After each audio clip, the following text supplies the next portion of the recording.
جرم تو ایک سے زیادہ ہی ہوں گے، مگر جو بات کرنے والی ہے وہ یہ ہے کہ یہ بندہ بیرسٹر صاحب کو پار کر دے گا، اور یہ ایک ایسا قتل ہوگا جس کا کوئی اشارہ ہماری طرف نہیں آئے گا۔ خود کو مزید محفوظ کرنے کے لیے ہم اس بندے کو بعد میں بیرون ملک بھی بھجوا سکتے ہیں، یا پھر اس کو بھی پار کر دیا جائے۔ شاہد خان نے خطرناک دھیمے لہجے میں کہا۔ گفتگو میں ایک بار پھر ہم آہنگی پیدا ہونے لگی۔ بہرحال منسٹر راؤ نے یہ بات بالکل واضح طور پر ارباب شاہی اور شاہد خان کے گوش گزار کر دی کہ اگر وہ اس طرح کی کوئی کارروائی کرنا چاہتے ہیں تو وہ انہیں صرف اپنے بلبوتے پر کرنا ہوگی۔ وہ اور اس کا بیٹا سارے معاملے سے اکثر الگ رہیں گے، مگر کچھ نہ کچھ سہولت تو جناب کی طرف سے فراہم ہوگی نا؟ شاہد نے بتی سے نکالتے ہوئے کہا۔ اس کا چہرہ خونی جانور کا سا چہرہ لگتا تھا، اور جب وہ مسکراتا تھا تو ایسا لگتا تھا جیسے کوئی درندہ ڈانٹنے کوس رہا ہو۔ تم کہنا چاہتے ہو کہ وہ پنجاب میں داخل ہو تو اسے گرفتار نہ کیا جائے؟ شاہد خان نے اس بات میں سر ہلا دیا۔ ٹھیک ہے، دیکھتے ہیں اس بارے میں۔ شاہزین راؤ نے حامی بھری تو شاہد خان، عدیل اور ارباب شاہی کے چہرے کھل اٹھے۔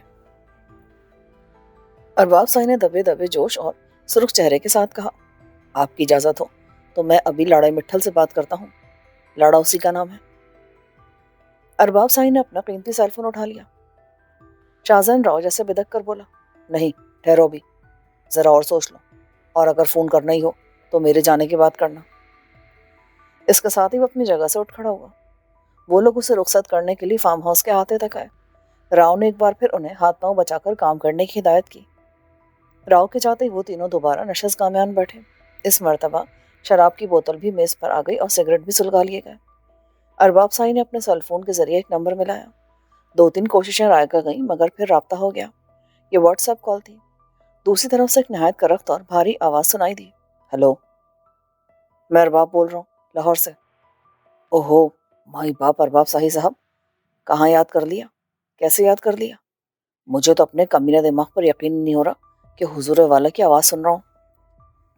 شاہی نے جوش سے کہا، اوے اپنا کیمرہ تو آن کر، تیرا تھوڑا شریف دیکھ لو، کوئی ڈر خطرے کی بات تو نہیں؟ لاڑے نے تسلی چاہی۔ اوے نہیں، ستیہ خیرہ ہے۔ کیمرہ آن ہو گیا۔ کافی بڑے چہرے اور عقابی آنکھوں والے ایک خوفناک شخص کی شکل نظر آئی۔ اس کا رنگ سانولا تھا، پیشانی اور رخساروں پر کئی پرانے زخموں کے نشان تھے۔ شاہی نے اپنے موبائل کیمرے کا رخ ایسا رکھا تھا کہ عدیل اور ایس پی شاہد خان نظر نہ آئے۔ پھر وہ لاڑے سے بات کرتا کرتا دوسرے کمرے میں چلا گیا۔ اس کی واپسی تقریباً 10 منٹ بعد ہوئی۔ اس کا چہرہ اندرونی خوشی سے تمتما رہا تھا۔ ایس پی شاہد خان سے مخاطب ہو کر وہ بولا، لاڑے کی اپنی ایک پہچان ہے۔ میں سمجھتا ہوں کہ پورے ملک میں چوٹی کے جو 4-5 کرائے کے قاتل ہیں وہ ان میں سے ایک ہے۔ شاہد نے اس بات میں سر ہلایا۔ اب کچھ یاد آیا، نام تو سنا ہوا ہے میں نے بھی۔ ارباب شاہی نے پورے یقین سے کہا، لاڑا جس بندے کو مارنے کی حامی بھرتا ہے تو سمجھو 90% تو حامی کے وقت ہی مر جاتا ہے وہ۔ اور لاڑا نے حامی بھر لی ہے کیا؟ عدیل نے پوچھا۔ شاہی نے اس بات میں سر ہلا دیا، پھر ذرا توقف سے بولا، بس تھوڑی سی دیر ضرور ہو جائے گی۔ کمینے کی پنڈلی میں کوئی گولی شولی لگی تھی، زخم تو ٹھیک ہو گیا مگر بھاگ دوڑ میں تھوڑی سی مشکل ہو رہی ہے۔ کہتا ہے 2-3 ہفتے میں 16 آنے فٹ ہو جائے گا۔ مار لے گا اسے؟ عدیل نے دانت پیستے ہوئے پوچھا۔ او سمجھو مار دیا پتر جی، ہاتھ سے اس کا دانا پانی گنا گیا ہے۔ تینوں نے اپنے اپنے گلاس ٹکرائے اور ایک ایک تلخ گھونٹ اپنے معدے میں اتار لیا۔ آشا بےحد ٹوٹ پھوٹ کا شکار تھی۔ اس کے باوجود اس نے فیصلہ کیا کہ وہ ریکارڈنگ کرانے میں تاخیر نہیں کرے گی۔ جب کبھی بھی اس نے اس راز نامی کہانی کے بارے میں سوچا تھا، اس کے اندر آپ و آپ ایک عجیب سی توانائی پیدا ہو گئی تھی۔ وہ اس کہانی کے لیے کچھ کر گزرنے کے لیے مچلنے لگتی تھی، جیسے کوئی غیبی طاقت ہو جو اسے مہمیز کر رہی ہو، اور اب تو کچھ کرنے کی ضرورت اور بھی زیادہ محسوس ہونے لگی تھی۔ CCTV پر اس نے اتفاقاً وسیم کو دیکھا تھا۔ وہ زندہ تھا اور اسی شہر میں کہیں تھا۔ اس کی کہانی پر ڈرامہ بن جاتا، مقبول ہو جاتا تو عین ممکن تھا کہ وہ بھی اپنی روپوشی کو چھوڑ کر سامنے آ جاتا۔ آشا اور تیمور کے درمیان ہر طرح کا رابطہ تقریباً منقطع تھا، مگر ڈرامے کی تکمیل کے لیے تو ان کا ملنا بہرحال ضروری تھا۔ چند روز بعد انکل فیروز کو درمیان میں لا کر آشا نے تیمور کو آگاہ کیا کہ وہ ریکارڈنگ میں حصہ لینے کے لیے تیار ہے۔ کڑے پہرے میں ایک بار پھر شیخوپورہ کی اس وسیع حویلی میں عکس بندی شروع ہو گئی۔ تیمور نے عدالتی مصروفیات کو کچھ روز کے لیے ملتوی کر دیا تھا اور ہمہ وقت ڈرامے کی تکمیل میں لگا ہوا تھا۔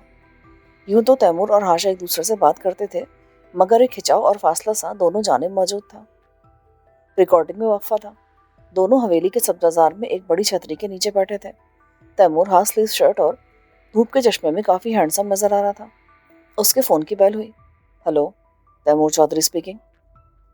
دوسری طرف اس کا اسسٹنٹ ایڈوکیٹ شوکت رائے تھا۔ نہیں شوکت، ابھی تو 2 ہفتے تک بالکل فرصت نہیں ہے، ٹال دو انہیں۔ دوسری جانب سے شوکت نے کہا، لیکن وہ بہت اصرار کر رہے ہیں، بہتر ہے کہ آپ خود ان سے بات کر لیں۔ فوراً ہی پھر کال آ گئی۔ اس مرتبہ یہ اوورسیز کال تھی، غالباً انگلینڈ سے آئی تھی۔ تیمور انگلش میں بات کرنے لگا۔ ہاشا خاموشی سے سنتی رہی۔ کوئی پرانی پارٹی تھی جو بے حد اصرار کری تھی کہ وہ انگلینڈ آئے اور ان کا کیس ہینڈل کرے۔ اندازہ ہوتا تھا کہ وہ اسے منہ مانگی رقم بھی آفر کر رہے ہیں۔ بہرحال تیمور نے انکار کر دیا۔ کال ختم ہوئی تو ہاشا نے اس کی طرف دیکھے بغیر کہا، آپ انگلینڈ چلے کیوں نہیں جاتے؟ وہاں بہترین مواقع ہیں آپ کے لیے، اور پھر یہاں جو خطرات پیدا ہو چکے ہیں وہ کم ہونے والے نہیں۔ اگر یہی بات میں آپ سے کہوں، یہ خطرات کم ہونے والے نہیں، آپ کہیں باہر شفٹ کیوں نہیں ہو جاتی؟ وہ جذبس ہو گئی، پھر موضوع بدل کر بولی، آپ کے خیال میں ریکارڈنگ کتنے دن میں مکمل ہو جائے گی؟ کم از کم 3 ہفتے تو لگ ہی جائیں گے۔ تیمور پلیز اس کو جلد از جلد ختم کریں۔ میں آپ کی اس بات سے اختلاف کروں گا، اور میرا خیال ہے کہ آپ غور کریں تو آپ بھی اختلاف کریں گی۔ یہ آخری اقساط ہے، ہمیں جلد بازی نہیں کرنی چاہیے۔ اس مرحلے میں اس کام کو پورا ٹائم ملنا چاہیے، تبھی بہتری کی امید ہو سکتی ہے۔ آشا بولی، کل ڈائریکٹر صاحب کہہ رہے تھے کہ 10ویں اور 14ویں قسط کے درمیان کہانی کچھ ڈریگ ہو گئی ہے۔ کیا آپ کو بھی ایسا لگتا ہے؟ اب اس بارے میں ہم کچھ یقین سے نہیں کہہ سکتے، اصل پتہ تو آن ایئر ہونے کے بعد ہی چلنا ہے۔ اسی دوران میں ہاشا کو ڈائریکٹر کی طرف سے آواز آئی کہ شاٹ ریڈی ہے۔ ہاشا مسلسل 18 گھنٹے سے ریکارڈنگ کرا رہی تھی۔ وہ تھک کر چور تھی، پاؤں سوج چکے تھے، لیکن جب بھی شاٹ کی آواز پڑتی وہ اپنے اندر ایک نامعلوم توانائی کی لہر محسوس کرتی۔ اگلے 15-20 روز بے حد مصروفیت والے تھے، اور اس سے اگلے 2 ہفتے اس سے بھی زیادہ۔ میڈیا اور پرنٹ میڈیا میں ڈرامے کے بارے میں تو کوئی اچھی رائے نہیں تھی، مگر ہاشا کے حوالے سے بڑے مثبت تبصرے موجود تھے۔ اس کی خداداد خوبصورتی اور جاذبیت نے ہر کسی کو متاثر کیا تھا۔ اس کی مسکراہٹ کو ماضی کی ایک معروف آرٹسٹ دیبا کی مسکراہٹ سے ملایا جا رہا تھا، اور اسے معصومیت اور پاکیزگی کا سمبل قرار دیا گیا تھا۔ ڈرامہ سیریل میں اس کا کردار بھی کچھ ایسا ہی صاف شفاف اور روح پرور تھا۔ شاید سچی کہتے ہیں کہ یورپ اور امریکہ میں مقابلہ حسن کے نام سے جو اسٹیج پر تماشے لگتے ہیں اور جن خوبروؤں کو تاج پہنائے جاتے ہیں، وہ حقیقت میں شاید اس کی مستحق نہیں ہوتی۔ دنیا کے دور دراز علاقوں میں، دیہاتوں، قصبوں میں اور باپردہ معاشروں میں نہ جانے کتنے حسین چہرے ایسے ہوتے ہیں جو ان تاج پوش حسیناؤں سے کہیں بہتر ہوتے ہیں۔ ریکارڈنگ کی مصروفیت اتنی زیادہ تھی کہ اہم اداکاروں کو سر کھجانے کی فرصت نہیں تھی۔ ہاشا کے لیے دوہرا مسئلہ سخت سیکیورٹی کا بھی تھا۔ وہ فیروز ہاؤس سے شوٹنگ کے لیے روانہ ہوتی تو سیکیورٹی ایجنسی کی ایک فلی لوڈڈ گاڑی اس کے ساتھ ہوتی۔ وہ اور تیمور جتنی دیر حویلی کی لوکیشن پر رہتے، وہاں بھی کڑا پہرا موجود ہوتا۔ 2-3 روز کی شوٹنگ آؤٹ ڈور میں ہوئی تو وہاں سیکیورٹی کا اضافی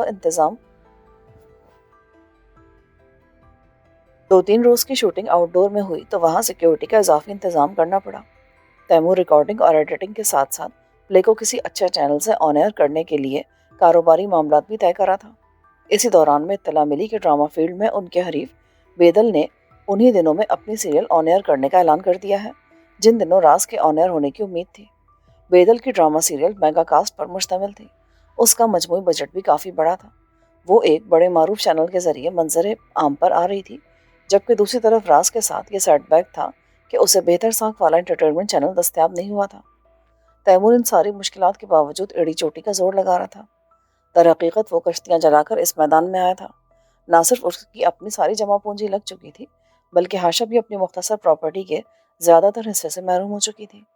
بس ایک دھن تھی جو ان دونوں کو اس سیریل کی تکمیل کے لیے مسلسل مہمیز کر رہی تھی۔ یہ ساری کوشش کسی مادی فائدے کے لیے نہیں تھی، بس ایک جنون تھا جس نے ہاشا کو اپنے گھیرے میں لیا ہوا تھا، اور ہاشا کے سبب تیمور بھی اس حصار میں تھا۔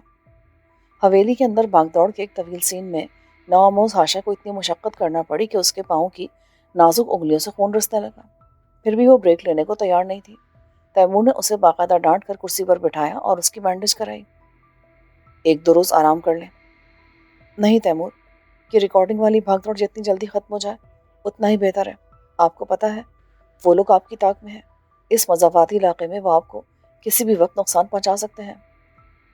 مجھے زیادہ فکر آپ کی رہتی ہے، میں اپنی حفاظت کر سکتا ہوں۔ چلے ایسے ہی صحیح، لیکن یہ ریکارڈنگ جلد ختم ہونی چاہیے۔ اسی اثنا میں ہاشا کے فون کی بیل ہوئی۔ دوسری طرف بساط تھی۔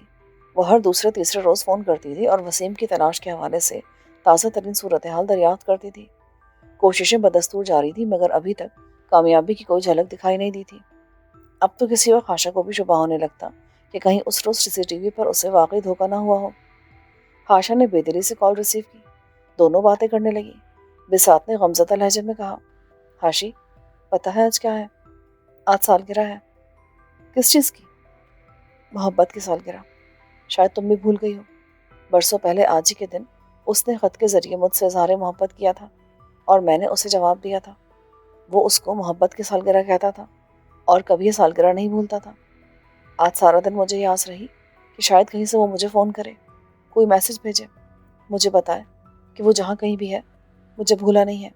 لیکن دیکھو، سارا دن گزر گیا، شام ہو گئی، رات بھی ہو جائے گی، وہ کچھ نہیں بتائے گا کہ وہ کہاں ہے۔ اس کی آواز بھر آ گئی۔ ہاشا کا اپنا دل بھی بھر آیا۔ اس نے اس سے تسلی تشفی کی باتیں کی اور پھر سیریل کا ذکر چھیڑ دیا جو تکمیل کے آخری مراحل میں تھی۔ ایک طرح سے یہ بھی وسیم کی واپسی کے حوالے سے امید کی کرن ہی تھی۔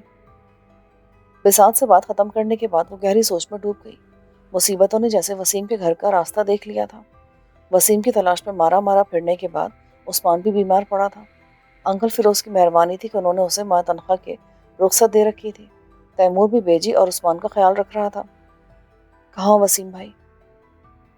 ہاشا نے ٹھنڈی سانس بھر کر کہا۔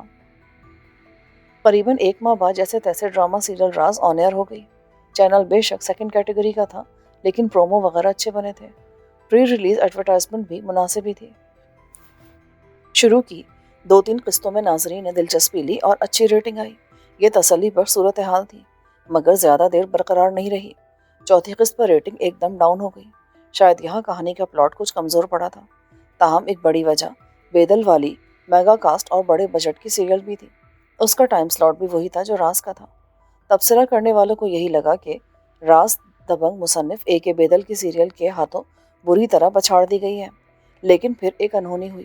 یوں لگا جیسے کسی کرشمے نے کروٹ لے لی ہے، جیسے کوئی غیر متوقع لہر چلی ہے اور اسی لہر نے دیکھتے ہی دیکھتے اپنے حجم کو بڑھانا شروع کر دیا ہے۔ اور یہ سب کچھ چھٹی قسط کے بعد شروع ہوا۔ ایک گمنام مصنف کی متنازع لیکن اچھوتی کہانی نے اپنا جادو چلانا شروع کر دیا تھا۔ کسی بھی تخلیقی شاہکار کو مقبول عام کرنے میں سینہ گزٹ کی بڑی اہمیت ہوتی ہے۔ بات سینہ بسینہ پھیلتی ہے اور چلتی ہے، اور یہ ایسی ایڈورٹائزمنٹ ہوتی ہے جس کا کوئی ثانی نہیں ہوتا۔ یک راز کے ساتھ بھی یہی کچھ ہونا شروع ہوا۔ بے شک یہ ڈرامہ ایک دوسرے درجے کے چینل سے دوسرے تیسرے درجے کے فنکاروں کے ساتھ آن ایئر ہو رہا تھا، مگر دیکھتے ہی دیکھتے اس کی شہرت کو پڑ لگنا شروع ہو گئے۔ جیسے سخت حبس میں ایک دم تیز ہوا چلنے لگتی ہے، جیسے جنگل کی آگ پھیلتی جاتی ہے۔ یہ بات 400 گردش کرنے لگی کہ راز ایک دیکھے جانے کے قابل ڈرامہ ہے۔ خاص طور پر 7ویں 8ویں قسط کے بعد اس نے جو موڑ لیا تھا، اس نے ناظرین کو جکڑ کر رکھ دیا تھا۔ تبصرہ نگار، نقاد اور تجزیہ کار جو پہلے اس سیریل کو درخور اتنا نہیں سمجھ رہے تھے، متوجہ ہونے لگے۔ ریٹنگ ایک بین الثبوت تھا کہ ایک جادو ہے جو چل گیا ہے اور چل رہا ہے۔ تیمور اور اس کے ہمکار اس غیر متوقع کامیابی پر حیران بھی تھے اور خوش بھی۔ اس کہانی کی طاقت پر تو ان سب کو پہلے دن سے ہی پختہ یقین تھا، لیکن یہ کہانی اس طرح خاص و عام کو اپنے سحر میں جکڑے گی، انہیں خود بھی امید نہیں تھی۔ سیریل کا ٹائٹل سانگ بھی جو بساط نے خود لکھا تھا، تیزی سے مقبولیت کے مدارج طے کر رہا تھا، اور کہنے والے کہہ رہے تھے کہ اس ٹائٹل سانگ نے ڈرامے کی روز و افزوں مقبولیت میں اہم کردار ادا کیا ہے۔ 10ویں قسط پورے یونٹ نے فیروز ہاؤس میں اکٹھے دیکھی۔ ہاشا نے بساط، اس کے والد انکل احتشام، پبلشر غفار احمد اور عثمان وغیرہ کو خصوصی طور پر مدعو کیا تھا۔ بیماری کے باوجود عثمان بھی چلا آیا تھا۔ سب موجود تھے، بس وہی موجود نہیں تھا جس نے اپنے خون جگر سے یہ کہانی لکھی تھی اور پھر اسے لے کر در بدر بھٹکتا بھی رہا تھا۔ ایڈیٹروں، پبلشروں اور دانشوروں سے اس کہانی کا حق مانگتا رہا تھا، لیکن وہ تھا کہاں؟ کس تاریک کونے میں جا چھپا تھا؟ آج وہ یہاں ہوتا، یہ سب دیکھتا، تو شاید پھر سے جی اٹھتا۔ قسط ختم ہونے کے بعد عثمان تو اپنی طبیعت کی خرابی کے باعث زیادہ دیر رک نہ سکا اور ماموں احتشام کے ساتھ واپس چلا گیا۔ تیمور، ہاشا، بساط اور انکل فیروز علیحدہ کمرے میں آن بیٹھے۔ ہاشا آنکھوں میں نمی لے کر بولی، آج وسیم بھائی کی کمی ہمیشہ سے زیادہ محسوس ہو رہی ہے۔ فیروز حسن نے کہا، پتہ نہیں کیوں مجھے لگتا ہے کہ وہ بھی ڈرامے کے بارے میں اور اس کی کامیابی کے بارے میں جان چکا ہوگا، یا پھر بہت جلد جان جائے گا۔ ہو سکتا ہے کہ حالات کی یہی کروٹ اس کی واپسی کا سبب بن جائے۔ بساط نے ایک سردہ بھری، ڈرامے کے بارے میں تو انہیں تب پتہ چلے گا نا جب وہ فقرہ مکمل نہ کر سکی اور چہرہ ہاتھوں میں چھپا لیا۔ وہ سسک اٹھی۔ ایک طرح سے وہ وسیم کی زندگی کی طرف سے نا امیدی کا اظہار کر رہی تھی۔ فیروز حسن نے اس کے کندھے پر ہاتھ رکھ کر اسے اپنے ساتھ لگا لیا۔ مایوسی گناہ ہے بیٹی، ہم سب کے دل گواہی دیتے ہیں کہ وہ زندہ ہے، ہمیں اس کے لیے دعا کرنی چاہیے اور پوری کوشش بھی۔ تیمور نے کہا، عطا صاحب کی مہربانی سے 2-3 اعلیٰ افسران پورا تعاون کر رہے ہیں۔ انہوں نے لاہور کے مختلف حصوں میں اپنے انفارمرز کو بھی الرٹ کیا ہے۔ سوشل میڈیا پر عثمان خود کیمپین چلا رہا ہے۔ وسیم کی والدہ کی طرف سے اخبارات میں بدستور اشتہار بھی دیا جا رہا ہے۔ انشاءاللہ ضرور کوئی نہ کوئی نتیجہ نکلے گا۔ آشا بولی، ڈاکٹر انصار بھی اپنی سی کوشش کر رہے ہیں۔ لاہور کے تمام سرکاری اور پرائیویٹ اسپتالوں کے آرتھوپیڈک وارڈز پر انہوں نے نظر رکھی ہوئی ہے۔ تیمور نے ایک ذرا توقف کے بعد کہا، آپ لوگوں کے لیے ایک اور اچھی خبر ہے، بلکہ بہت اچھی۔ سب سواری نظروں سے اس کی طرف دیکھنے لگے۔ وہ دبے دبے جوش سے بولا، ہماری سیریل راز کے حوالے سے 2 بڑی آفرز ہیں، ان میں سے ایک آفر کے بارے میں آپ کو بتا سکتا ہوں۔ سب تجسس سے تیمور کی طرف دیکھنے لگے۔ امیزون کے ریجنل ڈائریکٹر نے مجھ سے رابطہ کیا ہے، وہ ہماری اس سیریل کے رائٹس میں دلچسپی ظاہر کرتے ہیں۔ سب کے چہرے خوشی سے تمتما گئے۔ اس حوالے سے گفتگو کا سلسلہ شروع ہوا تو دیر تک چلا۔ سب نے اس سلسلے میں اپنی آرا کا اظہار کیا۔ ڈنر کے بعد سب ایک ایک کر کے فیروز ہاؤس سے رخصت ہو گئے۔ وہ سب لوگ سرشار تھے جنہوں نے نہایت مشکل حالات میں اس سیریل کے لیے کسی نہ کسی طور پر کام کیا تھا۔ اس کامیابی کا جادو سر چڑھ کر بول رہا تھا اور سیریل کی انٹرنیشنل پہچان کے بعد یہ عالمگیر حقیقت پھر واضح ہو رہی تھی کہ کسی بھی طرح کے ڈرامے یا فلم وغیرہ کی اصل بنیاد اس کی کہانی ہی ہوتی ہے۔ مہمان چلے گئے۔ مہمانوں کی آخری ٹولی کو سی آف کرنے کے لیے فیروز حسن صاحب پورش کی طرف گئے تو ہاشا اور تیمور نشست گاہ میں اکیلے رہ گئے۔ تیمور بھی جانے کے لیے تیار نظر آتا تھا۔ ہاشا کی جانب دیکھے بغیر وہ بولا، آپ نے اس دوسرے آفر کے بارے میں نہیں پوچھا جو اس مشہور ادارے نے کی ہے؟ ہاشا پلکیں جھپا کر اس کی طرف دیکھنے لگی۔ وہ ایک ایسی آفر کر رہے تھے جسے میں قبول نہیں کر سکتا، اور آپ کے قبول کرنے کا تو سوال ہی پیدا نہیں ہوتا۔ انہیں معلوم نہیں تھا کہ یہ آپ کی پہلی اور آخری ڈرامہ سیریل ہے۔ وہ ایک بہت بڑے پروجیکٹ کے لیے آپ کو کام کرنے کے آفر دے رہے تھے۔ آپ سے پوچھے بغیر میں نے انکار کر دیا۔ برا تو نہیں لگا آپ کو؟ نہیں، لیکن اب جو کچھ آپ پوچھ رہے ہیں یہ برا ضرور لگا ہے۔ میں نے اپنی زندگی کا یہ باب ہمیشہ کے لیے کلوز کر دیا ہے۔ مجھے یقین تھا کہ آپ کا جواب یہی ہوگا۔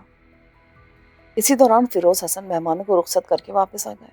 انہوں نے مسکراتے ہوئے کہا، تیمور، جگری دوست آج کل بہت پھڑک رہا ہے۔ میرا مطلب اے کے بیدل سے ہے۔ کل بھی ایک چینل پر بیٹھا ہوا تھا اور راز پر تنقیدی حملے کرا تھا۔ دراصل اس کے پیٹ میں وہی درد ہے جس کے بارے میں ہم اچھی طرح جانتے ہیں۔ راز کی روز افزوں مقبولیت نے اس کی سیریل کو لمبا لٹا دیا ہے۔ سنا ہے اب وہ ہفتے میں ایک بار آن ایئر ہو رہی ہے۔ جلنے والے کا منہ اسی طرح کالا ہوا کرتا انکل۔ سنا ہے ڈاکٹروں نے اسے بائی پاس کا مشورہ بھی دیا ہے۔ فیروز حسن نے کہا، اور وہ انہیں بائی پاس کر رہا ہے؟ تیمور مسکرا دیا۔ اے کے بیدل کی عمر ایسی تھی کہ اب اسے آرام کرنا چاہیے تھا، لیکن اس کے برعکس ہر گزرنے والے دن کے ساتھ وہ اپنی زندگی کی تیز رفتار بلکہ تند و تیز کرتا جا رہا تھا۔ بیوی سے طلاق کے بعد اس کی ازدواجی زندگی کوئی 30 سال قبل ختم ہو چکی تھی۔ اس کے بعد اس نے یہ جھنجھٹ پالنے کی ضرورت ہی نہیں سمجھی تھی۔ اس کے بقول جب دودھ مل رہا تھا تو پھر بھینس کا بکھیڑا پالنے کی کیا ضرورت تھی؟ اس وقت بھی وہ اپنے بیڈ روم میں تھا اور اکیلا نہیں تھا۔ یوں تو اس کی وحشتوں کے ساتھی بدلتے رہتے تھے، لیکن آج کل زیادہ زور عروسہ پر ہی تھا۔ ویکینڈز پر نوجوان ہیروئن عروسہ اکثر بیدل کی تنہائی چمکانے کے لیے اس کے پاس پہنچ جاتی تھی۔ آج بھی وہ سرے شام اپنے جلووں کی چکا چوند کے ساتھ آن موجود ہوئی تھی۔ کمرے میں ساغر و مینا کی کھنک بھی موجود تھی۔ بوڑھے بیدل نے پھولدار شرٹ اور ہاف پینٹ پہن کر کم عمر نظر آنے کی ناکام کوشش کی تھی۔ عروسہ یوں تو بیدل کی گود میں سرک کے لیٹی تھی، لیکن وہ کچھ برہم سی دکھائی دیتی تھی۔ وہ ناراض لہجے میں بولی، برا مت مانیے گا، اب تو یہی لگ رہا ہے کہ آپ کی خاطر تیمور کی آفر ٹھکرا کر میں نے گھاٹے کا سودا کیا ہے۔ اپنے جس پلے کے لیے آپ زمین آسمان کے قلابے ملا رہے تھے، کیا ہوا اس کے ساتھ؟ اور راز کو دیکھے کہاں سے کہاں نکل گیا۔